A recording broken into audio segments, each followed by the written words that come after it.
Hello friends, তো আজকে আমরা দেখব ইফ এলস কন্ডিশন আমাদের জাভাতে। তো ইফ এলস কন্ডিশন আমি আগে একটা ভিডিওতে ইউজ করেছিলাম, অনেক হয়তো বুঝতে পারোনি বা যারা বুঝেছো তো ঠিক আছে, তারা হয়তো আগে করেছো, কিন্তু যারা বুঝতে পারোনি তাদের জন্য আমি একটা ভিডিওতে দেখিয়ে দিচ্ছি। তোমাদের ইফ এলসের যে প্রবলেম সেটা কিন্তু আর হবে না। তো একটা ভিডিওতে আমি বলে দেবো কীভাবে ইফ এলস ইউজ করা হয়, কীভাবে কাজ হয় ইফ এলস, এবং জাভাতে ইফ এলস ইউজ করেও দেখাবো। তো ইফ এলস হচ্ছে একটা কন্ডিশনাল স্টেটমেন্ট।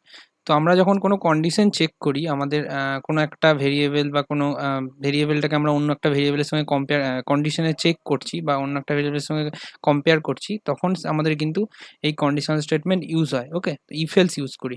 ধরো আমাদের একটা ভেরিয়েবল আছে এ বি, এবং এ বিটার মধ্যে যেটা বড় সেটা আমরা প্রিন্ট করতে চাইছি। তো তখন আমরা কি করব, কন্ডিশনাল ইফ এলস চেক করব। ইফ যদি এ বড় হয় তখন আমাদের প্রিন্ট করে দাও যে হ্যাঁ এ বড়, আর যদি যেটা যদি ছোট, যদি ওটা ফলস হয় তাহলে এলস পার্টে আমাদের দেখিয়ে দেবে হ্যাঁ বি বড়। ওকে, তো কিভাবে করব, আমরা জাস্ট একটা ক্লাস নেব।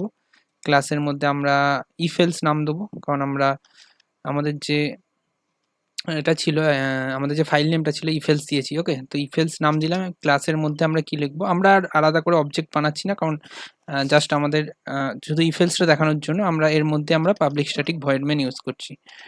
Public static void main. তো এর মধ্যে আমরা আমাদের স্ট্রিং স্ট্রিং args আমাদের যে অ্যারেটা আছে অ্যারেটা পাস করলাম, এবং এর ভেতরে আমরা ইফ এলস কন্ডিশনটা লিখবো। তো ফার্স্টে আমরা একটা ভেরিয়েবল নিয়ে নিই, ইন্ট এ এবং বি, দুটো ভেরিয়েবল নিয়ে নিলাম, এবং এর মধ্যে আমরা চেক করব যে কোনটা বড়। তার জন্য আমাদের কি দরকার, ইফ ইফ ইফ যদি, ইফ মানে হচ্ছে যদি, তো যদি আমরা এখানে চেক করবো যে ম্যাক্সিমাম কোনটা, মানে কোনটা সব থেকে বড়, ম্যাক্সিমাম নাম্বারটাকে আমরা প্রিন্ট করাবো। তো এ গ্রেটার দেন বি। এই অপারেটর কি করে, এই যে অপারেটরগুলো সেগুলো আমরা আগের অপারেটরের যে ভিডিও আছে সেটা তোমরা দেখে নিতে পারো, কারণ সেখানে আমরা একবারে ডিটেলসে সব ডিসকাস করেছিলাম। কোনো অপারেটরের কোনো প্রবলেম সেই ভিডিওতে থাকলে তো অপারেটরের ভিডিওটা ফুল দেখে নাও।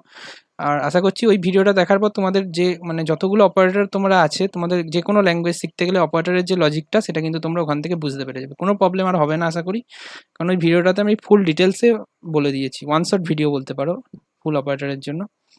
তো ইফের মধ্যে দেখো এ গ্রেটার দেন বি, তো কি হচ্ছে, যদি এ বড় হয় এবং বি ছোট হয় তখন আমাদের কিন্তু এর ভেতরে, এই যে ভেতরে যে কার্লি ব্রেসেসটা দিলাম এর ভেতরে যে কোডগুলো আমরা লিখবো সেটা যদি এটা ট্রু যদি হয় তবে কিন্তু এটা চলবে, এবং এলস পার্টে যদি এটা ফলস হয়, এই লজিকটা যদি ফলস হয় তখন কিন্তু এলস পার্টের যে লজিক, যে তার মধ্যে যেই কার্লি ব্রেসেসের মধ্যে যে কোডটা থাকবে সেটা কিন্তু চলবে। ওকে, এবার এই কার্লি ব্রেসেসটা কেন দেওয়া, যদি আমরা মাল্টিপল লাইন লিখতে চাই তখন কিন্তু কার্লি ব্রেসেসটা দিলেও হবে, এবং দিলে হবে কি আমরা কার্লি ব্রেসেস ইউজ করতে পারি। যদি আমরা একটা লাইনে লিখি, আমাদের যদি একটা শুধু জাস্ট ওয়ান প্রিন্ট, একটা লাইনে প্রিন্ট করাবো, তখন কিন্তু আমরা যে কার্লি ব্রেসেস না দিলেও হবে। ওকে, তো এখানে জাস্ট আমরা এলস পার্টে আমরা এখানে আমরা কি লিখবো, যে সিস্টেম ডট আউট ডট প্রিন্টএলএন আমরা প্রিন্ট করে দেবো যে হ্যাঁ এ বড়, সিস্টেম ডট আউট ডট প্রিন্টএলএন, এবং এখানে আমরা লিখব যে a small A is greater. তো এখানে আমরা সেমিকোলন দিয়ে দিলাম, এবং আমরা এখানটায় যদি এটা ফলস হয়, ওকে, তো এখানে যদি ফলস হয় তার মানে কি বি বড়, তো আমরা এখানে লিখে দেবো যে B is greater. Okay, no problem, আমরা এখানে ঠিকঠাক লিখে দিয়েছি। তো এবার কি হবে, আমরা যদি এটাকে রান করাই, যদি এবার এ বি এর ভ্যালু তো আমরা এখানে দিইনি, তো ভ্যালু দেওয়ার জন্য আমরা এখানে এ বিটাকে আমরা দিয়ে দিই এ ইকুয়াল টু 10, এবং এটা বি ইকুয়াল টু, এটাকে সেমিকোলন দিই, বি ইকুয়াল টু 20। দেখো বি বড়, তার মানে এটা কিন্তু ফলস হবে, তাহলে এখানে প্রিন্ট হওয়ার কথা বি ইজ গ্রেটার। দেখা যাক প্রিন্ট হচ্ছে কিনা, রান হচ্ছে। তো সিস্টেম, আচ্ছা আমি প্রিন্টএলএন স্পেলিংটা ভুল লিখেছি, sorry my mistake, print, sorry. তো আশা করি এবার ঠিক আছে, তো এটাকে আমি ডিলিট করে দিই, নতুন টার্মিনালে চালাই। তো চলো, দেখো বি ইজ গ্রেটার দিয়ে দিয়েছে, তার মানে কি হলো, বিটা বড় এখানে দেখাচ্ছে। এবার আমরা ইফ এলস ইউজ করলাম, আরেকটা হয় এলস ইফ, ঠিক আছে। এলস ইফ কি হয়, আমরা যদি তিনটে কন্ডিশন ইউজ করি, ওকে, তো তিনটি কন্ডিশন যদি হয়, তো এটা যদি এ বা বি আমাদের কাছে যদি হ্যাঁ, এরকম যদি থাকতো যে এ আর বি যে বড়, ঠিক আছে, যদি বড় হয়, এটা বড় হয় তাহলে এটা দিয়ে দিল, যদি বি বড় হয় তাহলে এটা দেবে, কিন্তু যদি দুটো সেম হয় তখন কি দেবে, তখন কিন্তু এলস পার্টটা যদি হয়, আমি যদি এটাকেও 10 দিয়ে দিই, তো কি হবে, যদি এইটা ট্রু হয় তাহলে এটা দেবে, আর যদি এটা ফলস হয় তখন কিন্তু এটাই প্রিন্ট করে দেবে, কিন্তু এটা যদি, এটা কিন্তু ট্রু হচ্ছে না, এবার দুটোই 10 আছে, তো আমাদের কি প্রিন্ট করানো দরকার, দুটো ইকুয়াল। তো এটা যদি আমি রান করি তাহলে কি প্রিন্ট হবে, এটা তো ট্রু হচ্ছে না, কিন্তু এটা প্রিন্ট করে দেবে বি ইজ গ্রেটার। দেখো আমি রান করাচ্ছি,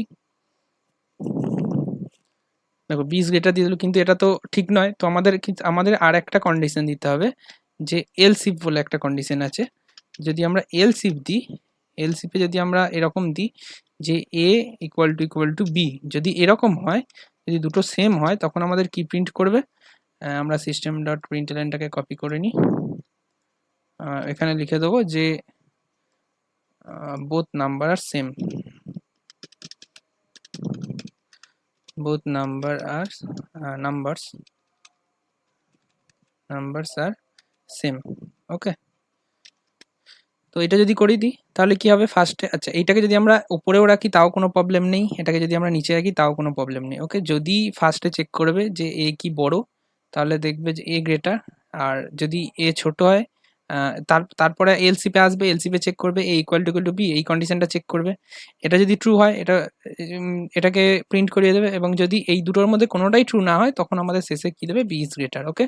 দেখো আমরা রান করি, এবার দেখো দুটো সেম আছে, তাহলে both number are same print করানো দরকার, দেখা যাক প্রিন্ট করছে কিনা, দেখো both number are same print করছে। তো এটা হচ্ছে টোটাল ইফ এলস কন্ডিশনের আমাদের যে স্টেটমেন্ট বা ইফ এলস কন্ডিশনাল যে স্টেটমেন্ট, তার এটা সিনট্যাক্স, এবং ইফ এলস কীভাবে কাজ করে সেটাও আমি বলে দিলাম, ওকে। তো চলো দেখা হচ্ছে নেক্সট ভিডিওতে, বাই।